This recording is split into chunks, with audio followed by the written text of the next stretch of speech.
Good day everyone, I'm Joan Nongo. This time I'm going to share with you or discuss with you the specific objectives about consumerism. So first, we are going to talk about the consumer. So consumer, a person who purchases goods and services for personal use. A person or organization that uses a commodity or service. As we all know that consumer, iyon ang mamimili or the person who buy some products or who change some good and service for their personal or for the business. Then next is the consumerism. So consumerism, the protection or promotion of the interests of consumers, the protection of the rights and interests of general pool of buyers, or an obsession with buying material goods or items. So consumerism, if there is no consumer, so there is no consumerism. So consumerism, it is some protection so that the consumer have rights or mga interests nga in which maprotektahan sila. Sa consumerism, dito siya makikita or dito makikita what is the right and with the consumer in which na sila yung right to complain or na sila yung right to nga for example, they are naay mga damages ilahang napalit. So naay consumerism to para makareklamo, para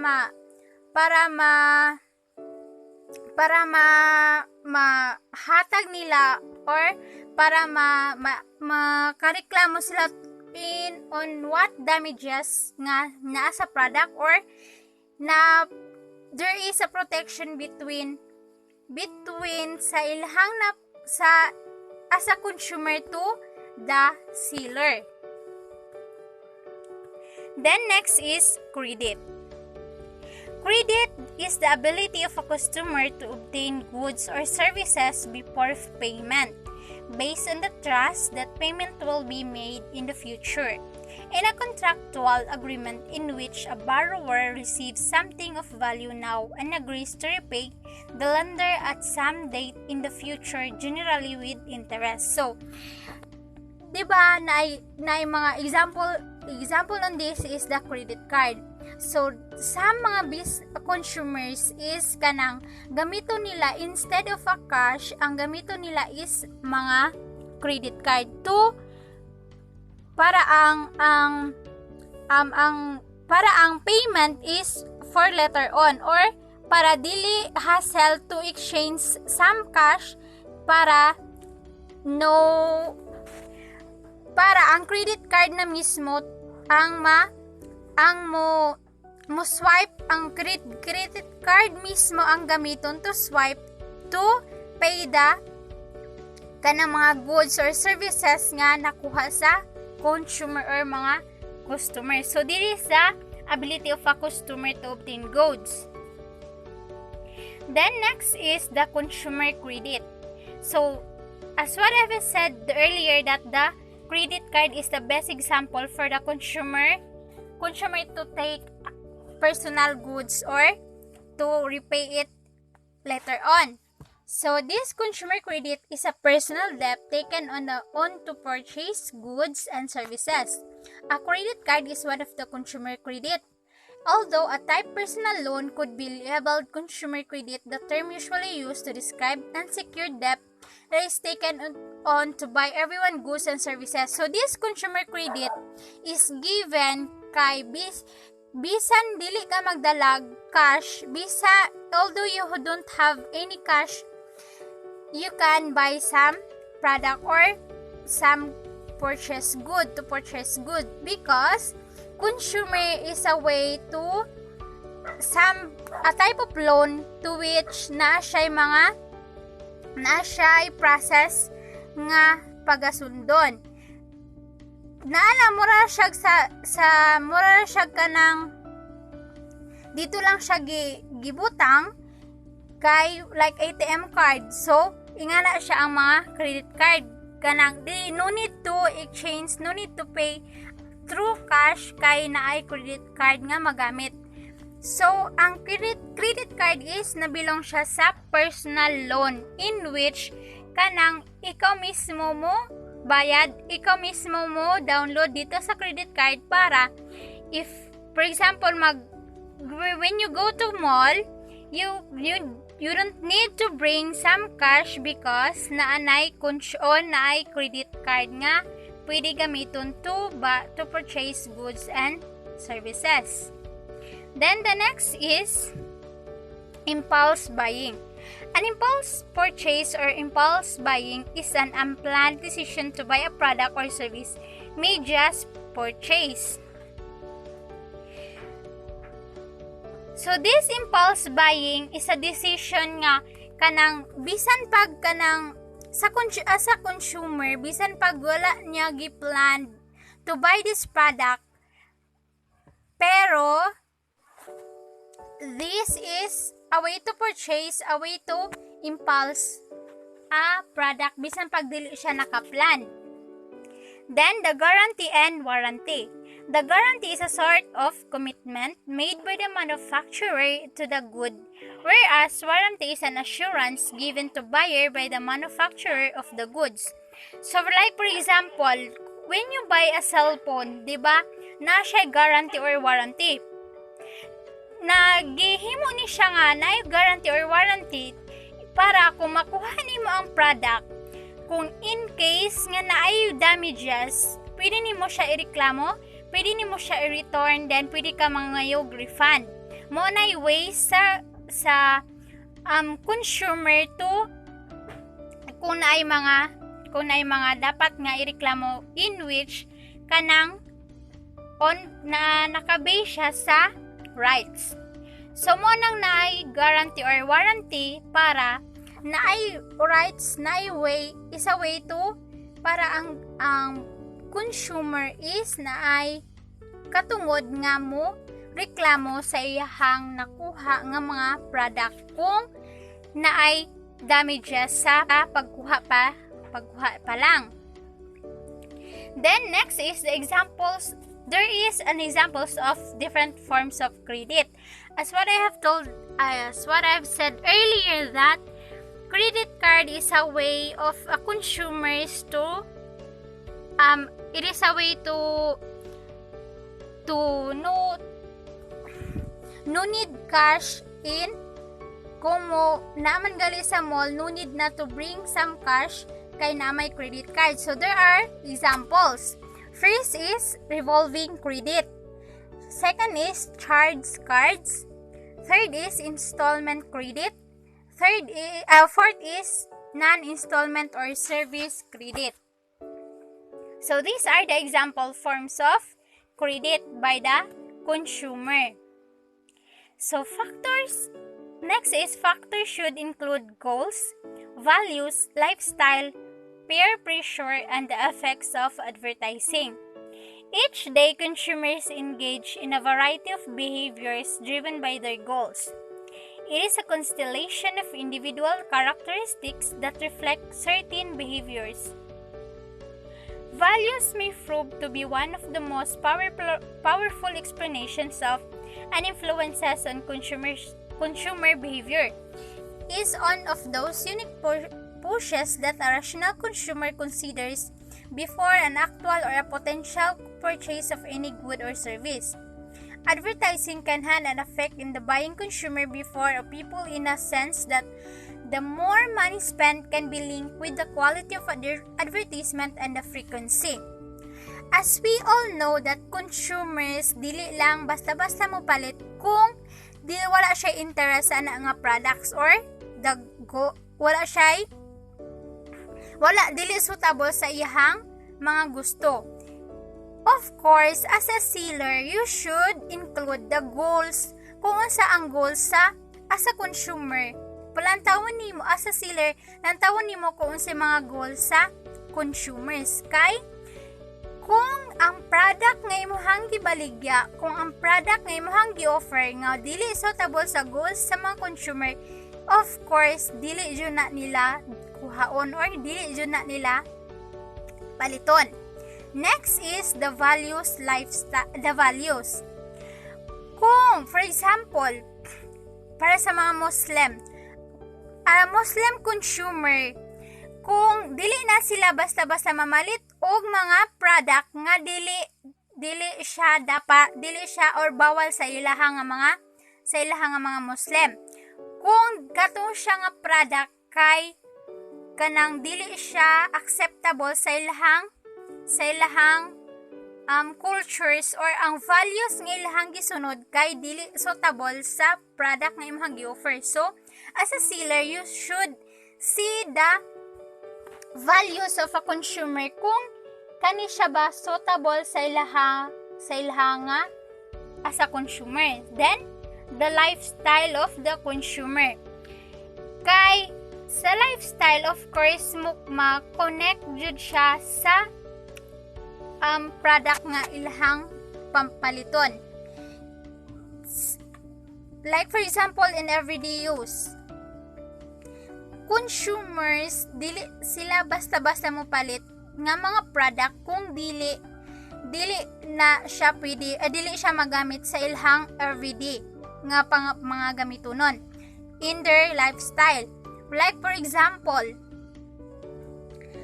sa mga pagkaon, of course, sa pagkaon, ang pilion nila is katurang gusto nila nga mga product. So, as a seller or supplier, you should see how lifestyle of a consumer is. Then, peer pressure and the effects of advertising. So, when you going to promote some product nga para kana siya ma-sold out dayon, a seller or a supplier kanang seek some advertisement nga ma-convince nimo ang consumer nga kani siya ang iyang mapalit. Kay an advertising can have a big effect to the consumer. Kay kung ang panlantaw nila sa ang advertising is naay big impact sa ilaha, naay big impact sa through their behaviors or through their emotions, of course paliton jud na nila nga product. So as a supplier or seller, you should seek some advertisement nga kani siya maka-convince og consumers or mga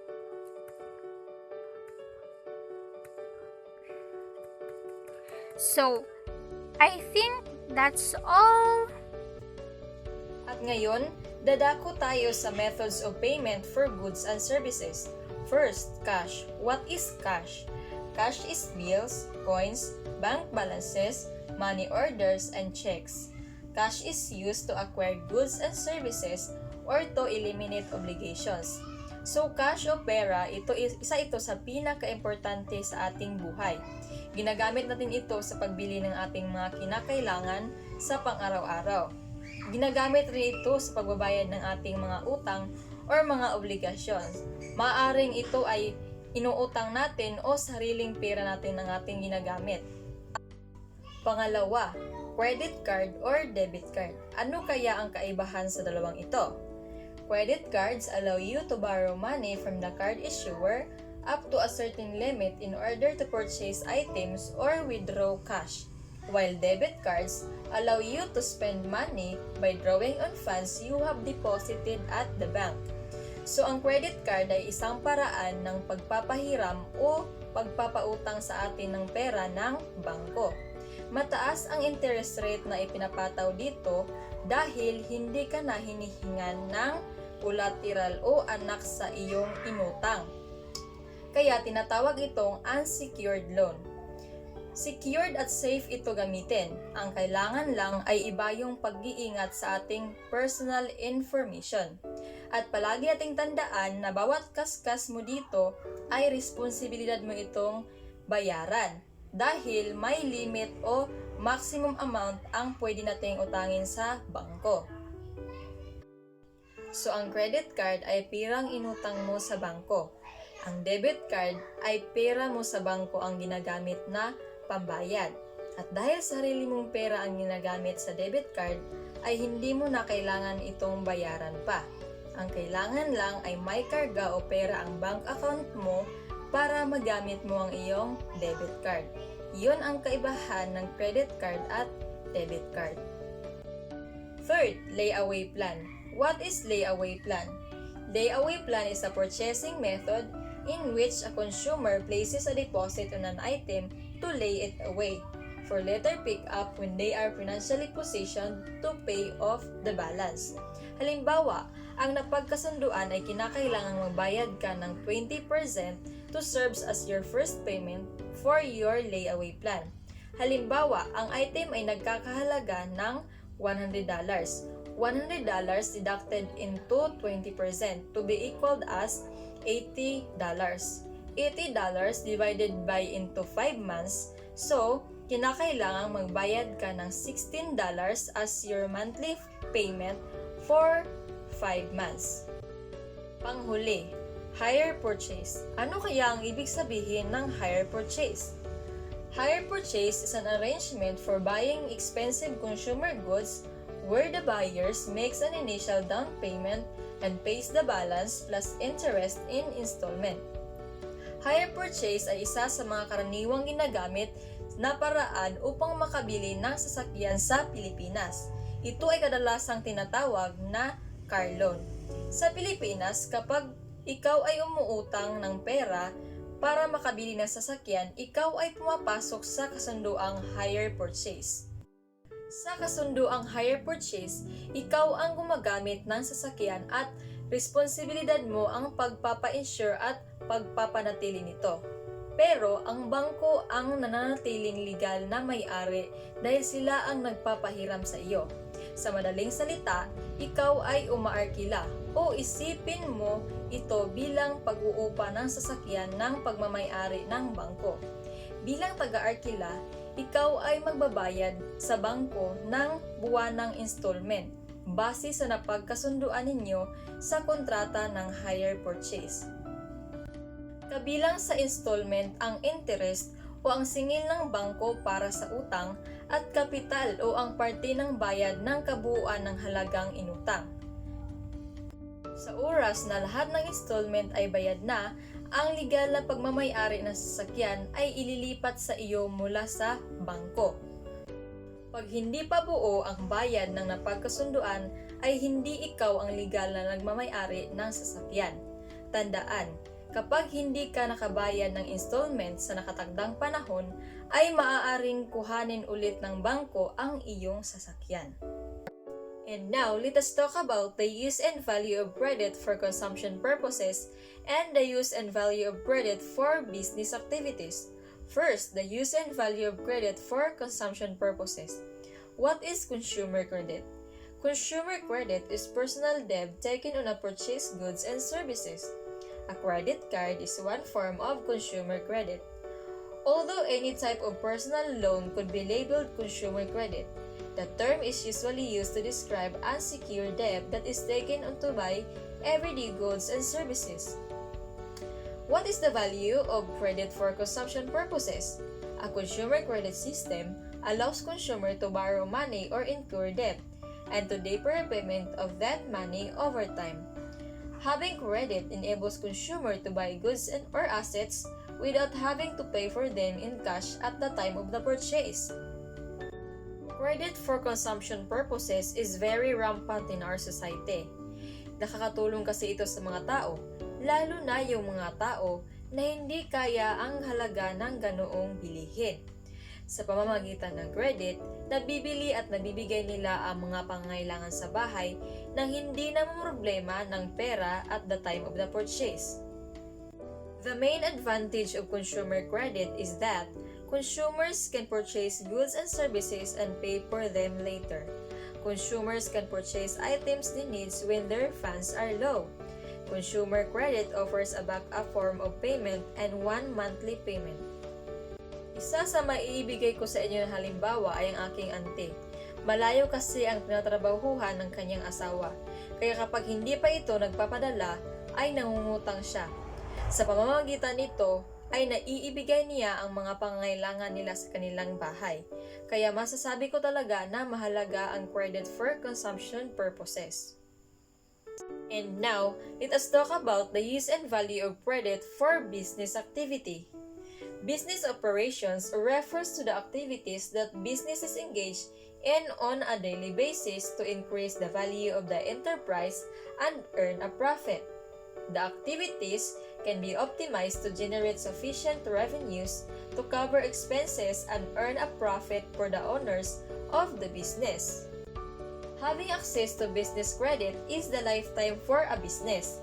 It enables you to obtain the capital you need to expand, cover day-to-day expenses, purchase inventory, hire additional staff, and allows you to conserve the cash on hand to cover your cost of doing business. Ang pangungutang dahil sa business ay pamilyar sa ating lahat. Kapag kasi nagsisimula ka pa lang sa iyong business, hindi talaga maiiwasan ang pangungutang at hindi naman ito masama dahil nagsisimula ka pa lang. Mayroon ka pang mga bagay na dapat gawin. Mag-hire ng mga staff sa iyong business, magtatayo ng iba't ibang mga gamit, at marami pang iba. Kaya, hindi talaga maiiwasan ang pangungutang. Hindi naman talaga ito masama kapag kalalago ka na, mababayaran mo na ang mga utang mo at mag-i-expand ka pa. The business should also negotiate friendly credit terms with suppliers so that they can get the required products on credit to prevent stockouts. Halimbawa, ang iyong business ay tungkol sa pampaganda. Nakakaputi at nakakakinis ng balat ng tao. So, hindi talaga maiiwasan na ang iyong mga produkto ay mauubos dahil maganda ang epekto nito. Kaya, kinakailangan na may negotiate friendly credit terms with suppliers ka. Dahil, kapag mayroon ka niyan, hindi ka mauubusan ng mga produkto mo. To sum up with, when consumers and businesses can borrow money, economic transactions can take place efficiently and the economy can grow. Credit allows companies access to tools they need to produce the items we buy. Credit also makes it possible for consumers to purchase things they need. So that is all. Everyone, so I am here to explain to you the list of institutions for money transaction, which are commercial bank, credit unions, building societies, house trust, central bank, and internet banking.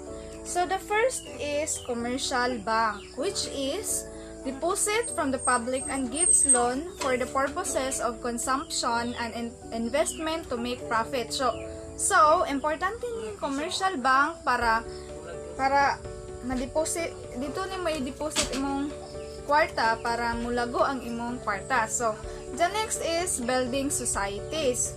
So these societies offer mortgages. Agreement ni siya by which bank or other creator lends. So, kanang mortgages kay agreement ni siya sa bank or other creditor lends. So, the next is credit unions.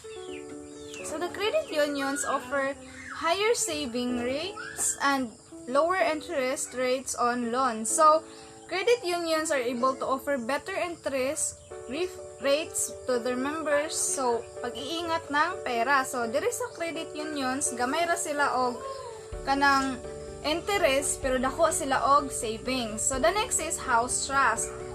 So, this house trust make it possible for the grantor, so the trust creator, to place conditions on when and how beneficiary will receive the trust asset. So that means that you could move your house into a trust and then transfer ownership to someone else even before you die. So the next is central bank. It is an independent national authority that conducts monetary policy, regulates banks, and provide financial services including economic So the last is internet banking. So internet banking, also known as online banking or web banking, is an electronic payment system that enables ang internet banking kay customer of a range of financial transactions through financial institution website.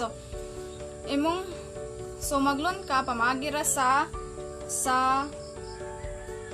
internet. So internet or web banking. So the importance of internet banking is one of the major services offered by bank. So it is also a highly secure platform. And that's all. Thank you. Good day to each and everyone. Today we're going to discuss about the Consumer Protection Law. What is Protection Law? It's an area of law managed by the Bureau of Consumer Protection and overseen by the Federal Trade Commission or FTC. It protects you and me, consumer, from unethical and careless actions taken by business. The Consumer Protection Bureau achieves this by setting and enforcing rules and regulations for every commercial transactions. The Division of Privacy and Identity Protection. The Division of Privacy and Identity Protection oversees how consumers' information is handled by businesses, with the goal of protecting the consumer privacy and identity from unfair or deceptive actions. In this guide, we focus on the most significant areas of legislation and the DPIP according to the Federal Trade Commission. Section 5 of the Federal Trade Act. This section of the PTC outlines that consumers should be treated fairly and not deceived or put at risk due to unfair or deceptive acts performed by business. The Fair Credit Reporting Act. The Fair Credit Reporting Act or FCRA is the area of law that focuses more specifically on credit reporting business, such as consumer reporting agencies, holding them responsible for the accuracy and security of personal information collected and shared with third parties. This is the law that makes sure reporting bureaus like Equifax, Experian, and TransUnion manage and handle consumers' credit information in a fair and safe manner. Marketing and Advertising Practice Division. The Consumer Protection Bureau's Marketing and Advertising Divisions focus on preventing common types of fraudulent claims that deceptive actions taken by marketers while bringing their products to market. In this section, we will look at the different areas of market and advertising monitored and regulated by the Consumer Protection Bureau. Product names, pricing, and claims must not mislead consumer. Mostly, anything that would affect consumer behavior or decisions about the product or service must be truthful. For example, an ice cream promotes itself in a social media post a dairy-based alternative. However, certain ingredients are in truth derived from dairy products. The next one will be, this includes product packaging, labeling, brochures, advertisement, and digital media. Education, financial practice. Lastly, but perhaps the most overlooked financial services giant is the educational financial services industry, with such as large sums and people's future in stake. The Financial Practice Division and Consumer Protection Law professionals maintain a vigilant eye on financial services provides in their actions. There are two mainly goals are the Consumer Protection Law, which is to protect consumer privacy and identity, and to protect consumer from unfair to deceitful action. That's all. Thank you.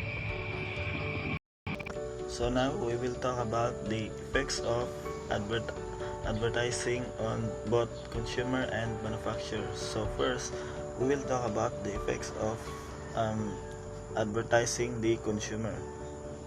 So the effect of this is It promotes social messages and lifestyle through illustrating the position of ideal consumer and stimulates social action towards purchase of the product. Advertising spending also creates positive impression about a brand in the minds of the consumer. So, ang epekto diyan ni kay kuan kaning nag-promote siya, gi-promote niyang product ba kumbaga kanang kuan bitaw. Gi-promote niya ang product nga kani palit mo ani kay kani siya lindot ni siya ug aron pud kaning ang mga consumer makakuan sila makauna sila nga kani lindot ni siya paliton kay kuan kaning siguro durable ni siya kay mao may giingon sa advertisement nga kani pa for example kanang sa Palmolive nga kanang mas soft gyud imong buhok ana or pareha sa Head and Shoulder na kanang kuan anti-dandruff shampoo mawala gyud imong mga kaspa.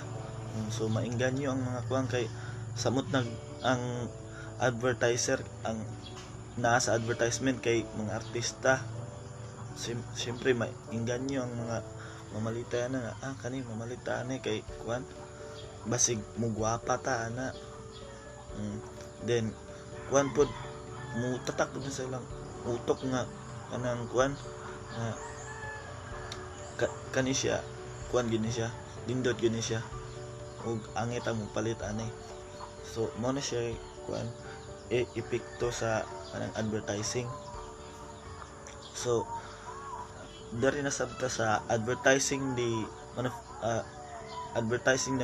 manufacturer. So ang kuan po dani ang effects po dani kay it increases the sales volume. So kuan kaning patason niya ang kuan kaning kadaghan sa kuan ba mamalit og palitunon patason niya.